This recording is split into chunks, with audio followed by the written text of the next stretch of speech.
Assalamualaikum warahmatullahi wabarakatuh. Bersyukur kepada Allah yang telah memberi kenikmatan iman, Islam, ihsan, sehingga pada hari ini kita bisa silaturahmi.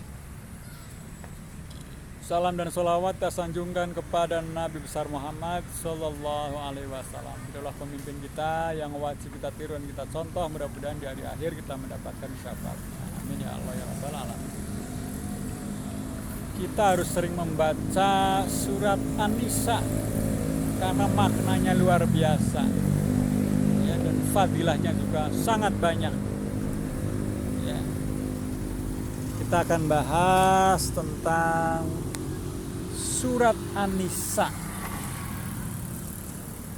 Surat An-Nisa terdiri dari 176 ayat, adalah termasuk surat Madaniyah yang terpanjang sesudah surat Al-Baqarah.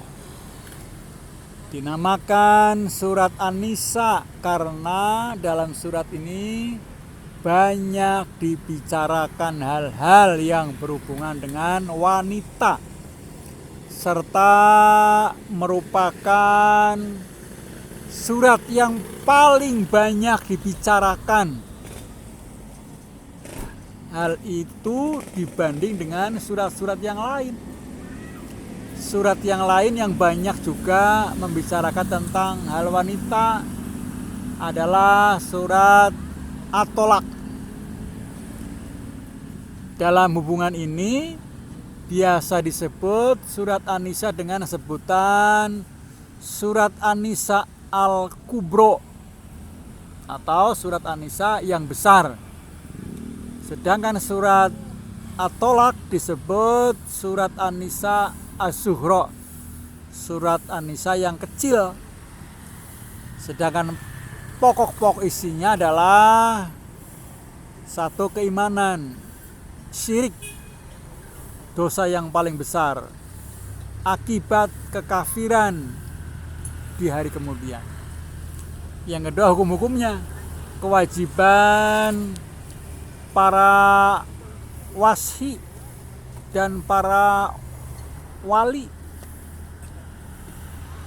hukum poligami, mas kawin, memakan harta anak yatim, dan orang-orang yang tidak dapat mengurus hartanya.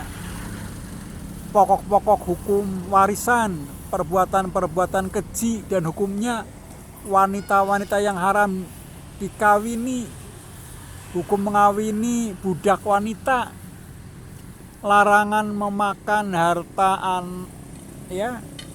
memakan harta secara batil. Ya, larangan memakan harta secara batil. Hukum syaqaq dan nuzus, kesucian lahir batin dalam sembahyang. Hukum suaka, hukum membunuh seorang Islam. Sholat khauf, larangan melontarkan ucapan-ucapan buruk. Masalah pusaka, kalalah.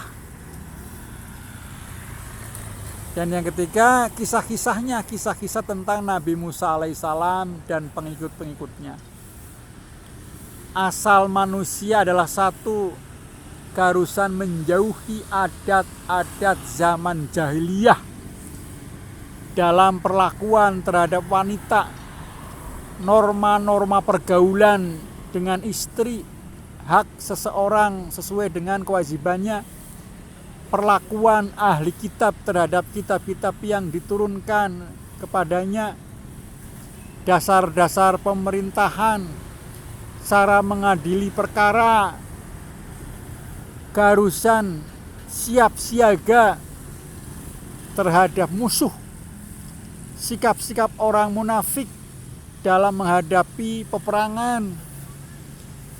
Berperang di jalan Allah adalah kewajiban tiap-tiap mukallaf.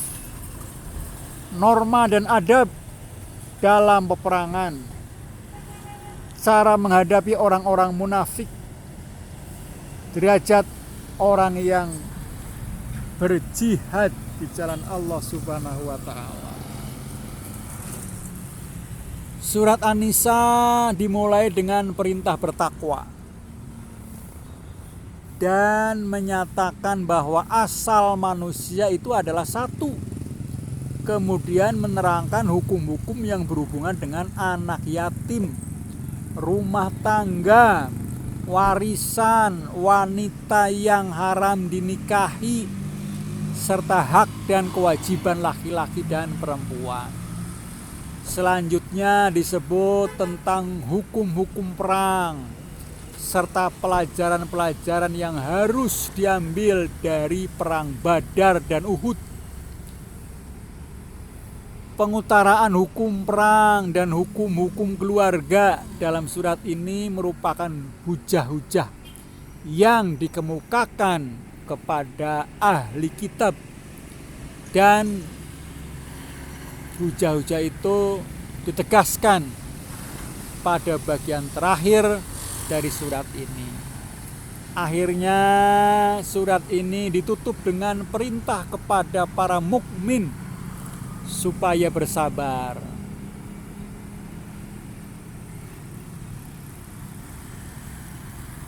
Dan mengarahkan hubungan sesama manusia dan bertakwa kepada Allah agar mendapat keberuntungan baik di dunia maupun di akhirat. Lalu ada enggak hubungan antara surat An-Nisa dengan surat Al-Maidah?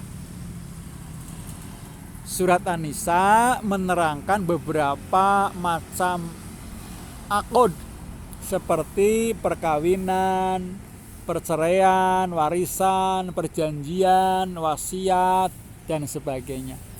Sedangkan permulaan surat Al-Maidah menyatakan supaya hamba-hamba Allah memerintah segala macam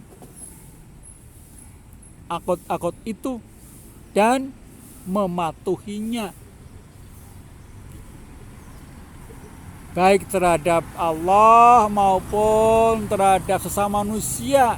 Kita harus menghormati, mematuhi, di samping menerangkan akad-akad yang lainnya secara ilmu pengetahuan. Selanjutnya surat An-Nisa mengemukakan beberapa hukum secara umum dan mendatangkan jalan untuk menetapkan sesuatu hukum. Kemudian surat Al-Maidah menjelaskan dan menegaskan hukum-hukum itu. Sebagaimana dalam surat Al-Baqarah, surat Ali Imran mengemukakan hal-hal yang berhubungan dengan pokok-pokok agama seperti keesaan Allah dan kenabian. Maka surat An-Nisa dan surat Al-Maidah menerangkan tentang furu' agama atau hukum fikri, ya, hukum-hukum agama, hukum-hukum Islam, seperti berhubungan dengan hukum keluarga, kemasyarakatan, sosial, dan sebagainya.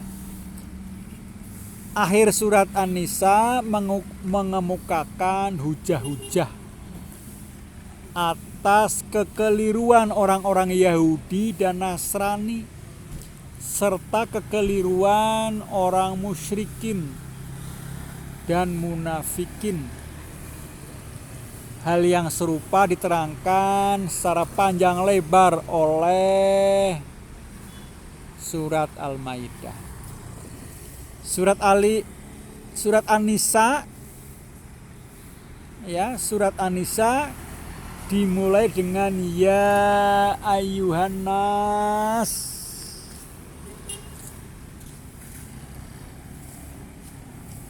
yang nadanya sama dengan surat Makkiyah. Sedangkan surat Al-Maidah sebagaimana surat Madaniyah dimulai dengan ya ayyuhalladzina amanu. Hal ini menyatakan sekalipun nadanya berlainan, tetapi yang